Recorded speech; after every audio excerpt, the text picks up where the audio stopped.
아멘. 예, 감사합니다. 우리 전후좌우의 우리 믿음의 가족들 서로 바라보면서 인사 나누겠습니다. 한 주간 평안하셨습니까? 하고 인사 나누겠습니다. 네, 오늘 또 반가운 얼굴 우리 희연자매 또 우리 주심 형제 부부가 이렇게 처음 예배에 참여하게 되었습니다. 주님께 감사드리고 또 영상으로 우리 예배하고 있는 우리 한해 가족 향해서 우리 손들어서 우리 축복하며 인사 나누겠습니다. 사랑하고 축복합니다 하고 네 이게 아마 영상으로 이렇게 보시는 분들 입장에서는 되게 웃길 거예요, 그죠? 네, 자기 향해서 막 이렇게 손 드는데 다 마스크 끼고 뭐 눈만 이렇게 있으니까 그렇죠? 우리 계속해서 창세기 강해 함께 나누고 있는데요. 오늘 10번째 시간입니다.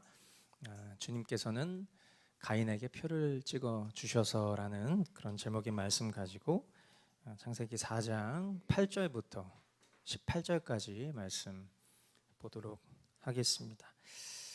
먼저 8절부터 10절까지 말씀 우리 한 목소리로 읽어보도록 하겠습니다. 8절부터 10절.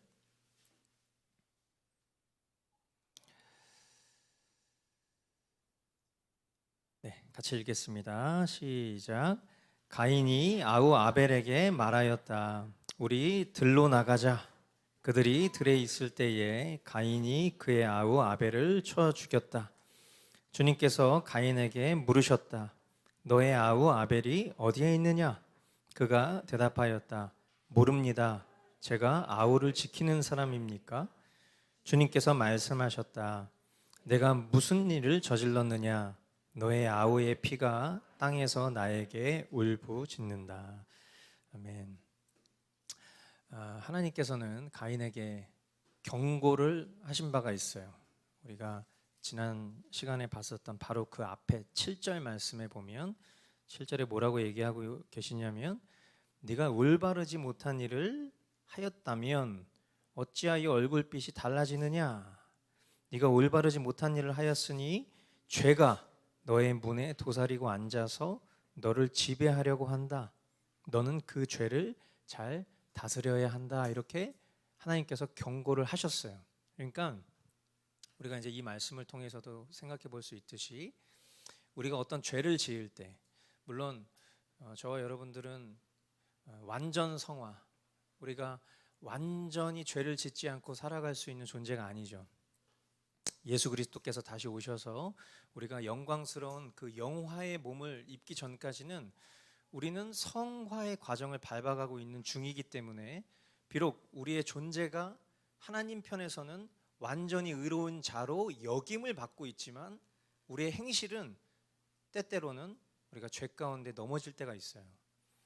그런데 항상 우리가 어떤 실질적인 죄 가운데 넘어질 때에 먼저는 우리 존재가 우리 생각과 마음으로 어떤 범죄함 가운데 머물러 있을 가능성이 굉장히 많아요. 그러니까 우리가 어떤 실질적인 죄가 일어났을 때 그 실질적인 죄가 그 사람의 어떤 연약함으로 이루어지는 일이라고 우리는 이해해 주지만 사실은 그 존재 편에서는 이미 그 실제적인 죄가 일어나기 전부터 마음과 생각이 죄의 존재를 내어주고 있었다는 거지. 그러니까 죄 가운데 우리가 먼저 우리 존재를 내어줬기 때문에 언제든지 상황과 환경만 맞으면 실질적인 죄를 지을 수 있는 직전 상태까지 우리가 늘 있는 거예요. 그러니까 우리가 어떤 죄된 결과를 맞이해서 내 존재가 비참해지고 그리고 우리가 굉장히 무기력해지고 그리고 사람들과 하나님과 단절된 상황에 놓여져 있을 때 어리석은 사람들은 하나님을 원망하죠. 하나님 왜 저를 이렇게까지 하셨습니까? 왜 저를 이렇게 버려두십니까? 왜 제가 이렇게 망해야 합니까? 우리가 그렇게 하나님 앞에 어리석은 항변을 할 수 있지만 참된 하나님의 사람은 깨닫는 거죠. 아니, 하나님은 아무 잘못이 없으셔. 내가 이미 내 마음과 생각을 죄된 생각에 내 존재를 내어줬기 때문에 이와 같은 일이 벌어진 거야 라고 하면서 그 모든 이유와 원인과 책임을 자신에게 돌리는 태도, 이미 그 태도 자체가 회개하고 있는 태도라는 것을 이렇게 반증하고 있는 것이죠. 그러나 지금 이 장면에서 보면 하나님께서는 분명히 경고를 주셨어요. 너 지금 네 마음이 죄에게 네 존재를 내줄 것 같아.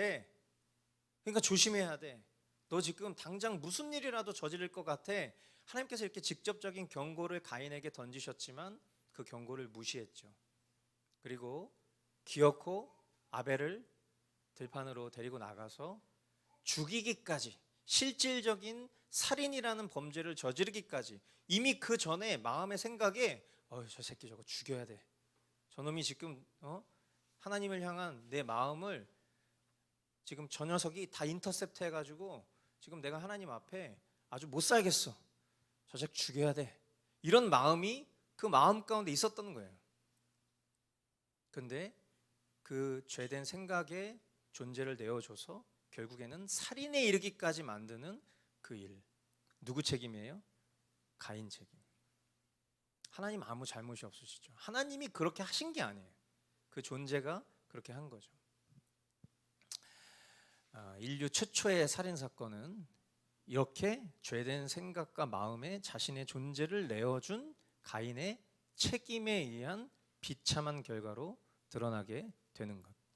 다시 우리가 평소에 어떤 마음을 가져야 하는가, 허락하신 은혜의 때에 말씀하시는 하나님 앞에 우리가 어떤 믿음의 태도를 보여야 하는가, 경종을 울리는 그런 말씀이 아닐 수 없는 것이죠. 하나님께서는 가인에게 이렇게 물어보세요. 너의 아우 아벨이 어디에 있느냐? 이렇게 물으시죠. 이 질문이 저는 너의 아우 아벨이 어디 있느냐 이렇게 그냥 읽었지만 하나님의 그 뉘앙스가 어땠을까를 생각해 봐요. 너의 아우 아벨이 어디 있느냐? 이 짧은 문장 질문 속에 하나님의 분노가 들어있다고 생각해요. 하나님의 분노. 여러분, 하나님의 진노 이런 표현도 쓰죠. 하나님의 진노, 하나님의 분노. 하나님의 진노랑 분노는 어떤 식일까요? 복음 훈련 해보신 분들은 제가 이 하나님의 진노에 대해서 설명할 때 뭐라고 말씀을 드렸냐면, 우리는 분노하면 화를 내요, 그죠? 화내고 소리 지르고 때려 부시고 때리고 우리는 이런 식으로 분노를 표출해요. 그런데 하나님의 진노는 인간의 것과 다릅니다.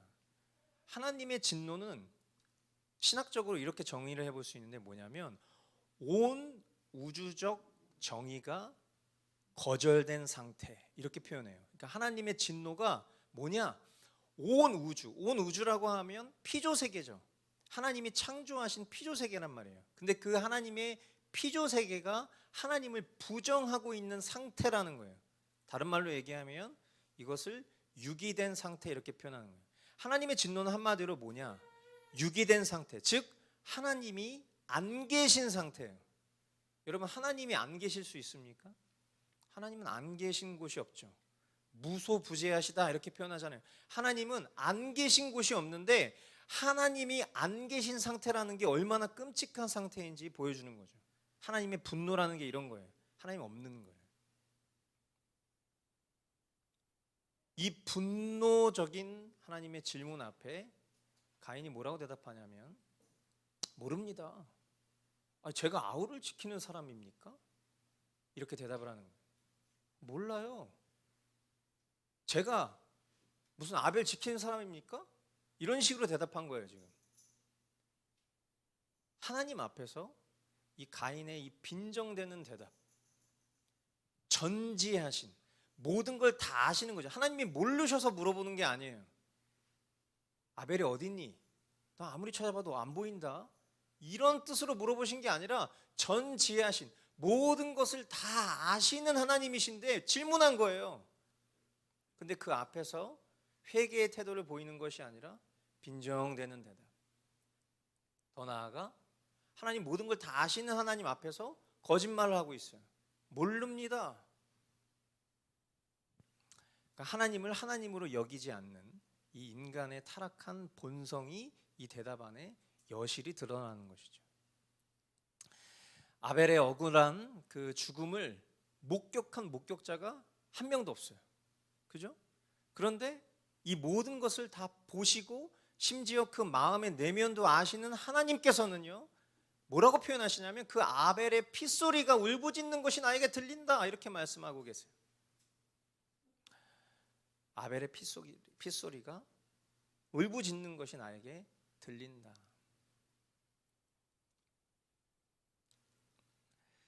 이어지는 11절로 12절 말씀에 보면은 이제 네가 땅에서 저주를 받을 것이다. 땅이 그 입을 벌려서 너의 아우의 피를 너의 손에서 받아 마셨다. 네가 밭을 갈아도 땅이 이제는 너에게 효력을 더 나타내지 않을 것이다. 너는 이 땅 위에서 쉬지도 못하고 떠돌아다니게 될 것이다. 하나님을 하나님으로 여기지 않고, 그리고 하나님의 질문 앞에 거짓말하면서 하나님 앞에 빈정대고 있는 이 가인에게 하나님이 내리시는 저주의 심판, 그것은 그가 발붙이며 살아가야 할 그 땅 위에서 아무것도 얻을 수 없는 것들이에요. 저와 여러분들은 누구나 다 땅 위에 발을 딛고 살아요. 그죠? 공중에 떠다니는 사람 아무도 없어요. 그리고 이 땅 위에서 우리는 모든 소산을 취하고요. 그리고 그 땅 위에서 평안과 안정을 원해요. 그러나 가인은 땅의 저주를 받습니다. 이게 얼마나 끔찍한 일이에요. 그러나 그 저주는 하나님이 그냥 괘씸해서 내리시는 심판이 아니죠. 그것은 그가 지은 죄에 따른 죄책이에요. 결과입니다. 땅을 벗어날 수 없는 인간이 땅의 저주를 받아서 그 어떤 자신의 열심에 대한 결과도 얻을 수 없고요. 한시도 땅에서 쉴 수 없이 떠돌아다니는 이 죄악의 결과는 가인의 책임이에요. 이런 하나님의 엄중한 심판이 그에게 선고되었을 때 가인이 뭐라고 대답을 할까? 13절로 15절 보니까 가인이 주님께 말씀드렸다. 이 형벌은 제가 짊어지기에 너무 무겁습니다. 오늘 이 땅에서 저를 쫓아내시니 하나님을 뵙지도 못하고 이 땅 위에서 쉬지도 못하고 떠돌아다니게 될 것입니다. 그렇게 되면 저를 만나는 사람마다 저를 죽이려고 할 것입니다. 주님께서 그에게 말씀하셨다. 그렇지 않다. 가인을 죽이는 자는 7갑절로 벌을 받을 것이다. 주님께서는 가인에게 표를 찍어주셔서 어느 누가 그를 만나더라도 그를 죽이지 못하게 하셨다. 가인이 하나님 앞에 내뱉는 말을 얼핏 보면은요, 회개하고 있는 것처럼 보여요. 그죠? 어떤 것이 그런 마음을 주냐면, 이제 하나님은 뵐 수도 없고, 이런 표현들이 그냥 얼핏 보면 지금 가인이 되게 회개하고 있는 것처럼 보여요. 그런데 여러분, 우리가 늘 잘 구분해야 될 것, 우리 자신의 심령도 마찬가지예요. 우리가 하나님 앞에 회개한다라고 했을 때 내가 지금 후회하고 있는지 아니면 회개하고 있는지 이걸 잘 구분할 수 있어야 돼요. 후회랑 회개는 완전 다른 겁니다. 지금 이 존재가 회개하는 것처럼 보이지만은요, 실상은요, 자기 연민에 빠진 후회라는 것이 여실히 드러나요. 자신의 죄에 반응하는 인간의 마땅한 반응은요, 뭐죠? 우리가 누군가에게 잘못을 했어. 그럼 그 잘못한 사람에 대해서 우리가 어떤 반응을 해야 이게 마땅한 거죠? 잘못했다라는 걸 인정하는 거예요. 그죠? 먼저는 내가 잘못했다라는 걸 인정하는 거예요. 그리고 그 다음에 내가 한 잘못으로부터 어떻게 돌이킬 수 있을까? 내가 이 죄에 대한, 이 잘못에 대한 책임을 내가 어떻게 짊어져야 할까? 이게 바로 회개예요. 그러나 가인은요, 뭐라고 얘기하냐면 지금 자기에게 주어진 이 책임, 이 죄책이 너무 무겁다는 거예요. 한마디로 무슨 얘기예요? 나 이 정도로 죄 지은 거 아니에요. 지금 이렇게 얘기하는 거예요. 자신이 그간 마땅히 누렸던 것들 이제 누리지 못하는 게 한탄스럽다고 말하고 있는 거예요. 자신이 받게 될 그 피해 보복이 두렵다는 말만 늘어놓고 있는 거예요. 이 모습을 보면서 저는 제 자신과 그리고 우리가 진정으로 회개하는 삶을 살고 있는가 돌아보게 되었습니다. 진정한 회개가 뭘까요?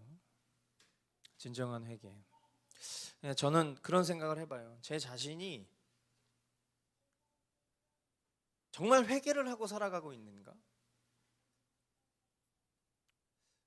과거에 어떤 지체가 저에 대해서 그런 얘기를 한 적이 있어요. 목사님은 참된 회개를 하고 있는 것 같지 않아, 이렇게 얘기했어요.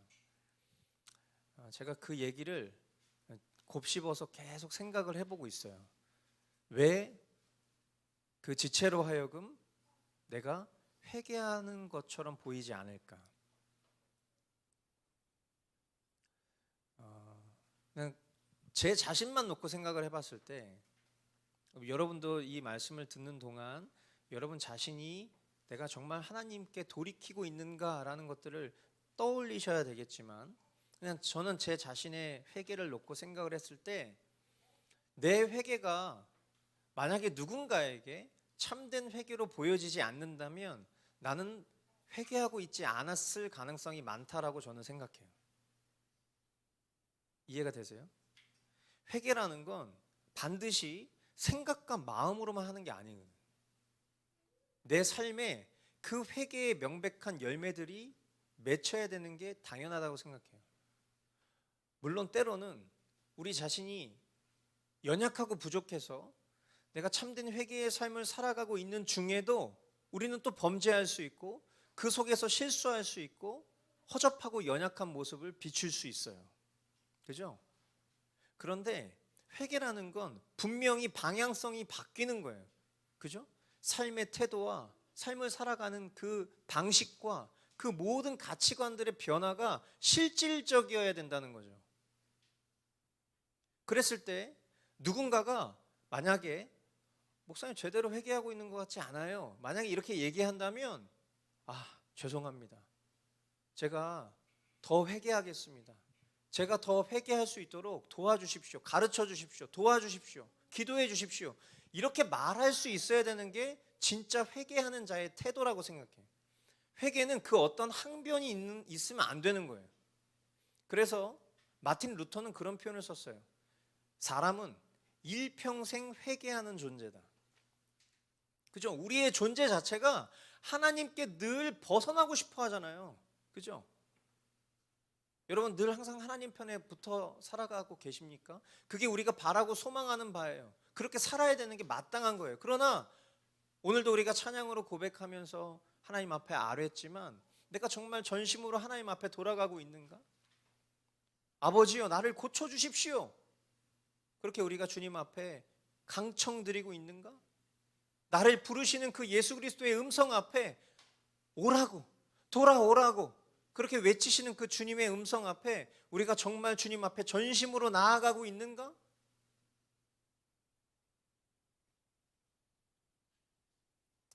한번 우리가 깊이 생각해 볼 필요가 있는 대목이라고 생각해요.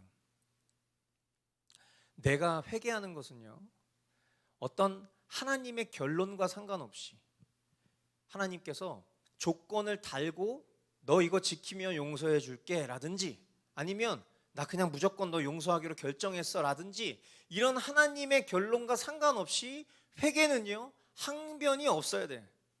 진짜 내가 하나님 앞에 전심으로 내 자신 스스로가 동의하고 내 자신 스스로가 공감하여서 내가 전심으로 나아가야 되는 회개가, 그게 진짜 회개인 것이죠. 이 말씀을 묵상하다 보니까 예수님께서 비유로 말씀하신 1만 달란트 빚진 자, 이 에피소드로 연결이 돼요.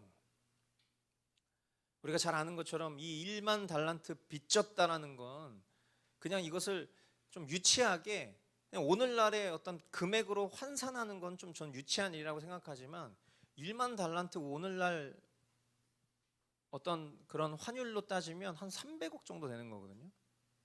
300억이면 뭐 이렇게 생각하실 수 있는 분 계신가요? 우리가 평생 대대손손 벌어도 300억 버는 거 쉽지 않겠죠, 당연히. 근데 이 300억이라는 수준의 돈을 조건 없이 탕감을 받았다? 있을 수가 없는 일이에요. 근데 이 조건 없는 탕감을 받은 자가 자신에게 100데나리온, 한 30만 원? 빚진 자 앞에 가서 그냥 아주 고약스러운 짓을 하는 거죠. 그럼 이런 내용을 우리가, 이 에피소드를 우리가 볼 때 당연히 우리 마음 가운데는 이 형편없는 놈을 봤나? 어떻게 이렇게 큰 탕감을 받았는데 이런 짓거리를 할 수 있어? 우리가 이렇게 생각하겠죠. 그 존재를 향해서 우리는 쉽게 손가락질을 할 수 있다고요. 근데 그 존재가 우리 아닙니까? 우리 자신 아니에요? 하나님 앞에 말로 형언할 수 없는 조건 없는 하나님의 용서를 입었는데 우리는 너무 쉽게 나의 의를 주장하고요, 받은 용서를 망각하고요, 다른 사람을 정죄하고 판단하고 있지는 않은가? 진정 나 자신을 하나님 앞에 은혜 입은 죄인으로 인정하고 있는지 돌아보게 되는 것이죠. 제가 주중에 이제 학교에서 교회 신학을 가르치면서 요즘에 이제 그 도르트 신조를 하고 있는데, 그 도르트 신조에서 지난 주간에 가르쳤었던 내용의 핵심이 뭐냐면 하나님의 선택에 대한 얘기를 했어요. 그런데 하나님께서 구원하시기로 결정한 자를 선택하실 때 그 선택의 이유가 뭐냐? 그 선택의 이유가 뭐예요? 그죠? 그 선택의 이유가 우리 편에서 없어요. 하나님이 나를 선택하신 이유, 내가 이 정도, 그래도 나는 이런 구원받을 만한 이런 행동을 했어. 나는 그래도 저 사람보단 내가 좀 괜찮은 사람이야. 어떤 그런 기준 때문에 우리가 구원을 받았냐? 저와 여러분이 잘 아는 것처럼 우리 중에 그 누구도 우리 안에서 구원받을 만한 이유가 있어서 하나님이 택하신 사람은 아무도 없어요. 이것을 뭐라고 얘기하죠? 이것을 은혜, 이렇게 얘기하잖아요. 이 사실이 매일매일 우리에게 내 신앙의 고백이고 이게 실제라면 우리는 아담과 하와를 바라볼 때에도 그들을 쉽게 비난할 수가 없어요. 가인을 바라볼 때도 우리는 그들을 쉽게 정죄할 수 없어요. 왜? 내가 아담과 하와였으면 벌써 선악과를 따먹었을 거예요. 나는 벌써 하나님과 같은 존재가 되고 싶어서 나는 그들보다 더 먼저 선악과를 따먹었을 거예요. 내가 가인이었으면 아벨을 찢어 죽였을 거예요. 저는 그런 척하면서 지금 말하는 게 아니에요. 정말 내가 그 자리에 있었더라면 나는 그들보다 더한 짓도 했다라는 생각을 마땅히 하고 있어요. 그런 나를 하나님께서 내 안에 어떤 이유도 없는데 하나님 안에 있는 심의로 그런 나를 하나님께서 구원하시기로 결정하셨다. 이 사실을 깨닫는다면 우리 삶의 태도가 당연히 달라질 수밖에 없지 않을까. 우리가 너무 쉽게 다른 사람을 판단하고 정죄하잖아요. 그냥 모르겠어요. 제가 좀 경건하지 못한지는 모르겠지만 제가 이제 주로 보는 유튜브 내용들을 보면 그냥 거의 대부분 다 요즘에는 그냥 어떤 사람의 흠을 찾아내고 그리고 그 사람을 그 속된 표현으로 나락으로 내려 찍어야 승리하는 것 같은 그런 유의 컨텐츠와 그런 유의 내용들이 이 시대의 주예요. 이제 모든 분야가 다 그런 것 같아요. 제가 보고 있는 어떤 카테고리들을 봤을 때 카테고리들은 다른데 그 카테고리 속에서 일어나고 있는 것들은 의인을 찾는 일들이에요. 아무 잘못과 흠결이 없는 사람을 마치 찾는 것 같아. 작은 잘못 하나만 하면 어떻게 해서든지 그 사람을 그냥 나락으로 내몰아야 하는 것이 지금 유튜브의 가장 강력한 콘텐츠 중에 하나거든요. 이걸 보면서 정말 주님의 은혜가 절실히 필요한 시대구나. 근데 어느덧 그런 영상을 보자면요, 나도 모르게 가장 잘못한 사람이 누군지 찾고 있어. 그리고 그 사람을 향해서 막 돌을 던지면서 아주 꼴보기 싫어 죽겠네. 얘는 나락으로 떨어질만 해. 이런 생각을 하고 있는 나 자신을 발견할 때 얼마나 소스라치게 놀라는지. 내가 진짜 회개하고 있지 않구나. 내가 하나님 앞에 나의 의를 드러내고 있구나. 하나님을 하나님으로 여기고 있지 않구나. 내 마음의 중심을 보시는 그 하나님 앞에 나는 여전히 나 자신의 구원받을 만한 이유를 찾아내고 있구나. 이런 생각을 할 때 주님 앞에 털썩 무릎을 꿇을 수밖에 없는 존재라는 걸 다시 한번 깨닫게 되는 거죠. 하나님께서는 지금 우리 마음의 중심을 보고 계세요. 제가 아까 서두에 기도할 때도 그렇게 얘기했지만 지금 이 자리에 우리가 오기까지, 여러분들 영상으로 예배하시는 분들이 지금 여러분들 가정 예배당에서 예배하기까지 이 모든 걸음을 인도하시는 분이 주님이시라는 걸 믿으십니까?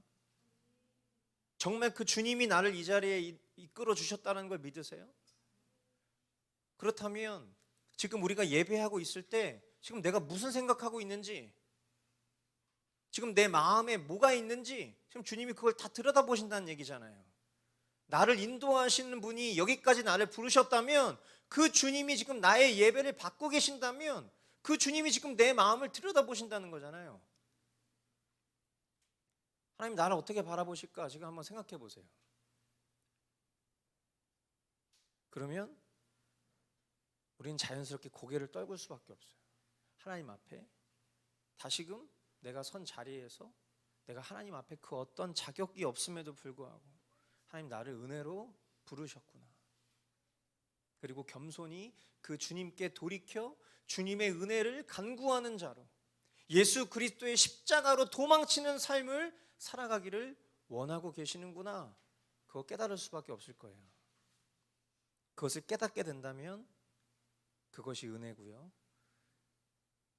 그리고 그것이 우리 자신 스스로가 구원의 확신을 가질 수 있는 하나의 중요한 기준이 된다고 생각해요. 아멘이시죠? 우리 개혁신앙을 가지고 있는 우리 믿음의 선진들은 구원의 확신에 있어서 어떤 자기 기만하는, 자기 어떤 최면적인 그런 자기 확신적인 그런 확신으로 삼지 않습니다. 참된 신앙인은요, 우리 안에 나 자신이 주님 앞에 얼마나 비참한 죄인인지를 인지하는 마음이 있는가, 그리고 그 비참한 죄인이다라는 것을 깨달았을 때 내 안에 아무런 소망 없음을 발견하고 그 주님께로 달려나가고자 하는 열망이 있는가, 이런 것들을 구원의 확신의 기준으로 삼는 자들이 그게 개혁 성도예요. 이 은혜가 저와 여러분들에게 있기를 축원드립니다. 16절로 18절 말씀. 가인은 주님 앞을 떠나서 에덴의 동쪽 놋 땅에서 살았다. 가인이 자기 아내와 동침하니 아내가 임신하여 에녹을 낳았다. 그때 가인은 도시를 세우고 그 도시를 자기 아들의 이름을 따서 에녹이라고 하였다. 에녹은 이랏을 낳고 이랏은 무야엘을 낳고 무야엘은 무드사엘을 낳고 무드사엘은 라멕을 낳았다. 자, 여기 말씀에 보면은 가인이 주님 앞을 떠나서 하고 쉼표가 딱 찍어 있어요. 그죠? 가인은 주님 앞을 떠나서. 이 기록이 그냥 이제 앞에서 주님하고의 어떤 이런 에피소드가 있었고 그 일이 있은 후에 이런 것처럼 들려요. 그죠? 그러니까 뭔가 부모가 이제 자녀가 부모를 떠나서 독립한 것 같은 상태처럼 얼핏 보면 그렇게 보여요. 그런데 이 말, 가인은 주님 앞을 떠나서 하고 콤마를 딱 찍어놨단 말이에요. 이거는 그가 범죄한 후에 여전히 회개하지 않은 채 하나님께로 돌이키지 않고 있는 상태로 보여지는 거예요. 그러니까 주님 앞을 떠났다. 어떤 물리적인 장소를 떠난 개념이 아니라 이제 하나님 앞으로 돌이켜야 될 가인이었는데 그가 하나님이 그 어떤 징벌 하심에도 불구하고 하나님 살려주십시오, 제가 주님 편에 있겠습니다, 이런 간구가 있었어야 되는 그의 마땅한 태도와 상관없이 그는 주님 앞을 떠난 거예요. 제가 이렇게 묵상을 하다가 내 묵상이 이게 진짜 확실한 묵상인가 싶어서 신뢰할 만한 주석들을 찾아보니까 거기에 더 명백한 증거들을 소개하고 있더라고요. 이어지는 말씀에 보면 가인은 도시를 세우고 이렇게 표현했어요. 그죠? 그런데 이 도시를 세우고라고 했을 때 이 도시, city라고 되어 있는 이 단어의 원어인 히브리어를 보면 이르라는 단어로 되어 있어요. 근데 그 이르라는 단어를 보면 다른 번역에는 뭐라고 대부분 번역을 해놨냐면 성 이렇게 번역해놨어요. 그러니까 뭐예요? 성을 쌓은 거예요. 가인이 성을 쌓은 거예요. 그가 범죄함에 있어서 하나님의 심판의 선고가 앞에 있었잖아요. 그죠? 그에 마땅한 그가 지은 죄에 대한 죄책의 결과로 하나님께서 그에게 심판하시는 선고가 있었단 말이에요. 너 이 땅을 발붙이면서 사는 동안 너 열심히 일해도 너에게 합당한 결과가 돌아오지 않을 거야. 너 굉장히 많은 불안함과 초조함과 걱정 가운데 늘 쫓기듯이 살아갈 거야. 만약에 그게 내가 지은 죄에 대한 합당한 결과라고 본인이 인정했다면 그 죄책을 감당하는 동안 하나님은 그 죄책을 덜어주시는 은혜를 베풀어 주셨을 거예요. 저는 그런 하나님이라고 믿어요. 그런데 그는요, 그런 하나님 앞에 회개하진 않고 하나님 이거 죄책이 너무 무겁습니다. 하나님 나 얼마나 불쌍한 존재인지 아십니까? 하나님 제 마음을 헤아리시지도 못하잖아요. 이런 자기 연민이 잔뜩 담긴 후회를 앞에 막 했잖아요. 그런데 그런 그를 향해서 하나님이 이 녀석 봐라 이거 정신 못 차렸네. 죽어. 그냥 바로 죽이실 수도 있는 거예요 하나님이. 그런데 하나님 그런 그를 죽이지 않고 그의 그 자기 연민이 듬뿍 담긴 후회 가운데 끝자락에 하나님 그렇게 얘기하시죠. 너 그래도 사람들 너 건드리지 못하게 내가 보호해 줄 거야. 내가 너에게 얘는 내 거다 라는 표를 줘서 아무도 너 건드리지 못하게 할 거야. 그렇게 주님께서는 엄청난 은혜를 베풀어 주신단 말이에요. 그죠? 하나님은 진정 사랑의 하나님이 맞아요. 근데 어떻게 했죠? 그는 오히려 이르를 쌓아요. 성을 쌓는 거예요. 주님 앞을 떠나서 자신의 안전을 자신 스스로가 책임질 성을 쌓고요. 그리고 자신의 심판의 결과에 대해서 스스로 저항하는 거예요. 하나님이 나에게 그런 저주의 심판을 내리신들 내 자신은 나 스스로가 나를 보호할 거야. 내가 힘을 키워서 내가 성을 쌓아서 내가 나를 보호할 거야. 하나님의 표 따위 필요 없어. 이 하나님의 돌보심에 대한 은혜까지도 그것에 대한 불신의 태도를 보이고 있는 거예요. 죄인이 이런 모습인 거예요. 하나님 앞에 회개하지 않는 자의 태도는 이런 거예요. 타락한 인간은요, 이처럼 자기 확신, 자기 기준, 자아 숭배 이런 식의 우상적인 성을 쌓는 것을 좋아하는 게 타락한 인간의 본성이에요. 인간의 시간 속에서 스스로 자신들이 쌓아 올린 그런 성은요, 얼핏 보면 문명의 발달인 것처럼 보이고요, 엄청난 프로텍트를 경험하는 것 같은 그런 모습처럼 보이지만요, 그것은 결국 하나님의 표가 제공하는 보호에 대한 저항일 뿐이고 하나님의 통치하심에 대한 도전으로 연결된다는 것을 저와 여러분들은 기억해야 돼요. 나 자신의 성을 쌓고자 하는 사람은 하나님의 사람이 아니에요. 성경은 신실한 하나님의 사람들이 어떻게 하느냐? 그들은요, 자신이 성을 쌓는 게 아니죠. 하나님의 도성을 찾습니다. 하나님의 도성을 찾는 거예요. 하나님의 성을 찾아 그곳으로 가는 거예요. 주님의 이름은 강한 성루, 그곳에 달려간 자 안전하리. 나를 보호해 줄 수 있는 주님의 성이 어디인가? 이것을 찾아다니는 사람이 신실한 사람이지, 나는 나를 지킬 거야, 나는 나를 보호할 거야, 그건 하나님의 사람이 아니죠. 빌립보서 3장 20절, 그러나 우리의 시민권은 하늘에 있습니다. 그곳으로부터 우리는 구주로 오실 주 예수 그리스도를 기다리고 있습니다. 히브리서 11장 10절, 그는 하나님께서 설계하시고 세우실 튼튼한 기초를 가진 도시를 바랐던 것입니다. 아멘. 여러분, 지금 우리가 무엇을 신뢰하고 있습니까? 제가 계속 말씀드리죠. 우리가 이 코로나로 지금 이제 횟수로는 3년 차를 맞이하고 있잖아요.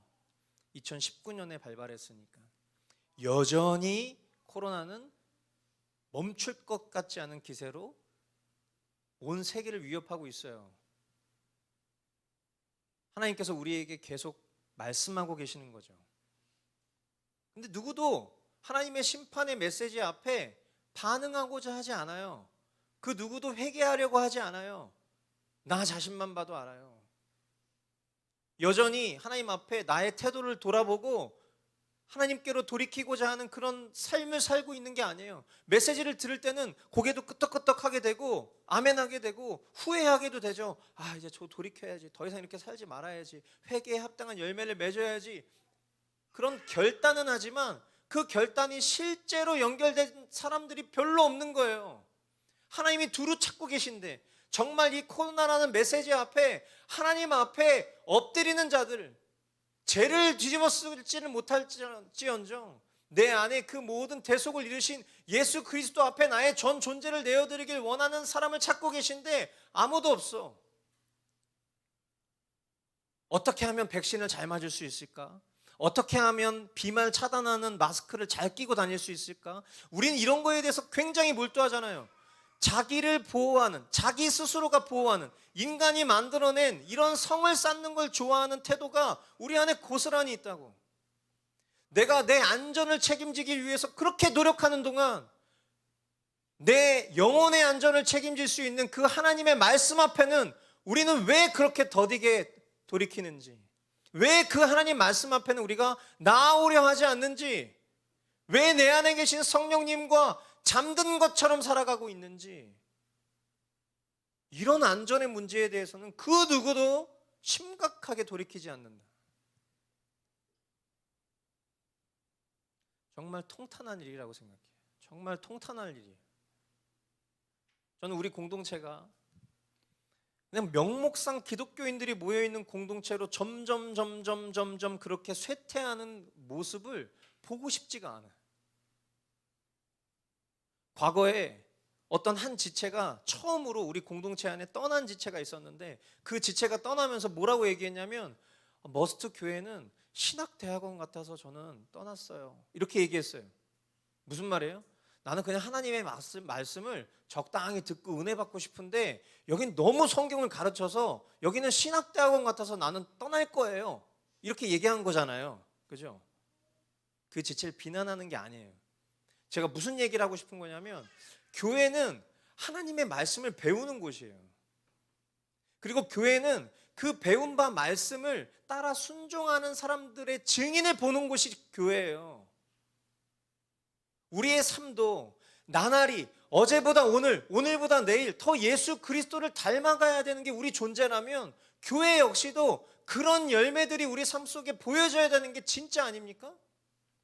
그냥 여기서 근엄하게 앉아서 그냥 조용하게 경건하듯이 그렇게 신앙생활하는 모습을 보여주고 그리고 그 이후부터는 그냥 내가 마음대로 멋대로 살아내는 게 그게 교회냐고, 그게 신자냐고. 그렇지가 않잖아요. 그러면 분명 그때 우리 교회가 신학대학원 같았으면 지금은 모여야 돼. 그때 신학대학원처럼 우리 교회가 그랬었다면 지금은 어느 정도 수준이어야 되는 거예요? 지금은 거의 화란의 뭐 자유신학대학원 정도 수준 돼야 되는 거 아니에요? 미국의 리폼드 그런 대학같이 그 정도 수준이 돼야 되는 거 아니에요? 근데 우리는 하나님의 말씀을 안 다치고 아이 또 이거 알잖아. 여러분 지난 시간에 우리 교리 공부할 때 뭐 배웠어요? 웨스트민스터 소요리 문답 배울 때 뭐 배웠어요? 하나님의 창조 배웠죠? 하나님의 창조 배웠는지도 지금 모른다고. 하나님의 창조에 대해서 얘기할 때 질문했는데 그거를 3번, 4번 계속 반복했는데 대답할 수 있는 사람이 아무도 없었어. 그 전주에 뭐 배웠어요? 하나님의 구원. 구원의 서정에 대해서 얘기해 보시오. 제일 처음이 뭐예요? 구원의 서정 첫 번째가 부르심. 아유 감사해요. 이렇게 얘기해 주시면 너무 감사한데 골든체인 얘기하면서 제일 첫 번째가 뭐였어요? 예지. 두 번째가 예정. 이런 얘기했죠. 설교 시간에 제가 왜 이런 얘기를 합니까? 우리가 하나님에 대한 지식을 그렇게 많이 배운들 그게 우리에게 실제되지 못했다라는 증거는 다시 질문했을 때 그거에 대해서 대답할 수 있는 사람이 별로 없다는 거예요. 이 말 무슨 말이에요? 우리는 잘 모른다고. 우리는 하나님에 대해서 잘 몰라요. 하나님에 대해서 잘 알면 우리가 이렇게 살지 않을 거라고. 그래서 우리는 오늘도 주님 앞에 겸손히 하나님을 더 알길 원합니다. 하나님, 저는 하나님을 알고 싶어 하지 않은 존재입니다 라는 걸 인정하고 그 하나님께로 돌이키고자 하는 그 은혜를 받아서 내가 하나님께로 나아와 하나님을 더 알고 하나님을 더 알아야 사랑하지, 하나님을 알지도 못하면서 어떻게 하나님을 사랑한다는 거짓말 할 수 있냐고. 매일매일 must life, 반드시 살아야만 하는 삶이에요. 이것은 머스트 교회의 룰이 아니라고 말씀드렸죠. 참된 신자라면 말씀과 기도로 사는 건 당연한 거잖아요. 근데 왜 그 삶을 살아가는 사람이 있고 살아가지 않는 사람이 있냐고. 하나님과 지체들 앞에서 약속했는데.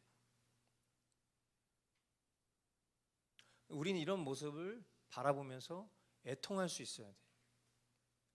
이 모습이 오늘 딱 가인의 모습인 거예요.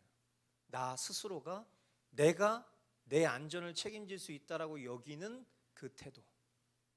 하나님 말씀도 필요 없고 하나님과의 영적인 교통도 필요 없어. 나는 지금으로도 괜찮아. 특별히 안 좋은 일이 생긴 것도 아니잖아. 이런 식의 태도, 하나님이 그 마음의 중심을 다 들여다보고 계신다는 걸 여러분들 깨달으실 수 있게 되길 바라요. 이 땅과 우리 한 사람 한 사람을 위한 하나님의 궁극적인 계획은요, 하나님과 하나님의 형상으로 회복된 인간이 함께 거할 유일하고 완전한 성을 건설하는 거예요. 그러나 하나님께서는 이 완전한 성을 이미 예비하고 계시고요, 아들 예수 그리스도의 대속의 은혜로 의롭다고 하신 이들을 부르셔서 이 땅을 거하는 동안에도 끝까지 지키시고 보호하시는 표, 그게 누구예요? 성령님이죠. 여러분, 성령님을 어떻게 느끼십니까? 느낌과 감정으로 성령님을 느끼신다면 죄송한 얘기인데 그거는 순서가 틀렸어요. 성령님은 느끼라고 주신 존재가 아니에요. 구원의 확증, 아들 예수 그리스도를 믿는 그 믿음의 사람들에게 그래, 너 내 거야 라고 도장 찍어주신 게 성령님이에요. 그리고 그 성령님을 통해서 우리를 인도해 주시는 거죠. 어떻게? 예수 그리스도를 바라볼 수 있는 그 믿음의 눈으로부터 벗어나고 있는 우리를 마음의 감동을 주셔서 예수 그리스도를 바라볼 수 있도록 성령님께서 인도해 주고 계신 거예요. 그 성령님을 우리가 인격적으로 느낄 수 있어요. 그러나 느낌과 감정을 신뢰해서는 안 돼. 진리가 되신 하나님의 말씀으로 그것을 확증해야 되는 거예요. 아멘. 하나님께서 가인에게 지켜주시겠다라는 표를 주셨어요. 그러나 그에게 그 표는 아무런 유효가 없었죠. 그러나 오늘 살아가고 있는 저와 여러분들에게 있어서, 우리 믿음에 있어서 적어도 내가 예수 그리스도를 믿는다라고 고백할 수 있는 그 신앙이 우리에게 주어졌다면 너무나 감사하게도 성령님은 우리 마음 가운데 살아 역사하십니다. 내가 그 성령님을 느끼지 못할지라도, 물론 그것 역시 비정상일 수 있지만 참된 신자라면 내 안에 살아 역사하시는 성령님 당연히 느낄 수 있죠.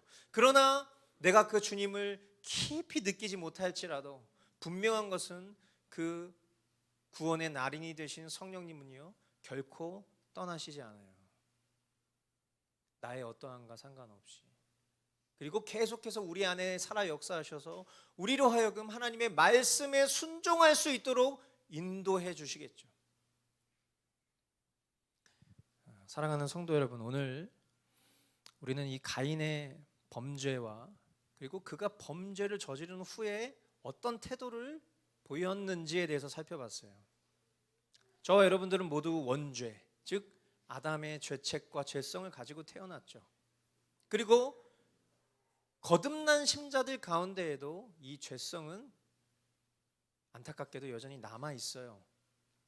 가인 속에는요, 교만이 있었고 시기심이 있었고 미움이 있었고 분노가 있었어요. 그리고 그것이 살인에 이르게 되었음을 봐요. 그런데 이 가인을 바라보자니 나 자신에게 향하는 하나님의 시선 앞에 나도 죄악된 성질이 있구나. 내 안에도 교만이 있구나. 내 안에도 시기심이 있구나. 내 안에도 미움이 있구나. 내 안에도 분노가 있구나. 우리가 깨닫잖아요.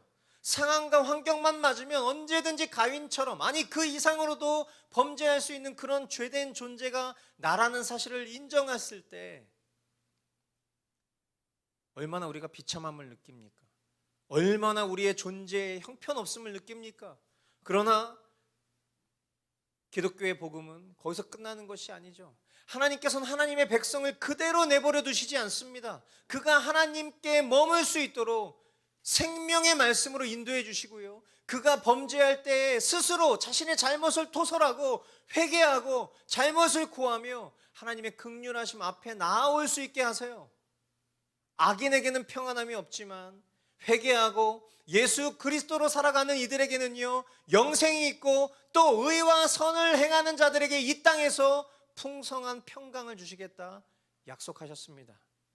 할렐루야. 저와 여러분이 이 은혜를 누릴 수 있게 되기를 바라요. 우리가 하나님의 은혜를 누릴 수 있는 유일한 길은요, 예수님을 바라보는 거예요. 아멘. 내주하시는 성령님과 동행하는 거예요. 아멘이십니까? 허접하고 불의한 그런 나를 신뢰하지 마세요. 저는 저를 믿지 않는데요. 아니요. 이미 우리의 삶에 드러나는 태도가 나를 신뢰하고 있다는 증거들로 넘쳐나고 있잖아요. 내가 정말 완전하신 하나님의 말씀을 신뢰하는 자라면, 이 땅에 도성을 쌓는 것이 아니라 영원하고 완전한 그 하나님 나라의 도시를 꿈꾸는 사람이라면 우리가 가장 먼저 취해야 될 태도는 눈 뜨는 순간부터 주님의 말씀으로 나아가는 것입니다. 아멘이시죠? 내가 살아가는 모든 순간 그냥 아침에 큐티 한 10분 했다고 끝나는 그런 삶이 아니라 내 삶을 살아가는 24시간 내내 그 주님을 바라보고 주님이 내게 기도하게 하신 이들을 향해 기도하며 열방을 향해 기도하며 내가 살아가고 있는 일터에서 복음의 증인으로, 그리고 그 속에서 누군가를 쉽게 판단하고 정죄할 수밖에 없는 그런 나를 은혜 입은 죄인으로 인식하며 하나님께 송축과 경배를 올려드리는 삶, 그것이 우리 머스트교회 하늘 가족들이 살아야 될 삶인 줄 믿으시기 바랍니다. 오늘 이 귀한 말씀 우리에게 주신 주님께 감사와 찬양을 올려드리며 여러분들이 그렇게 살아갈 수 있기를 주님의 이름으로 축원드립니다. 기도하겠습니다.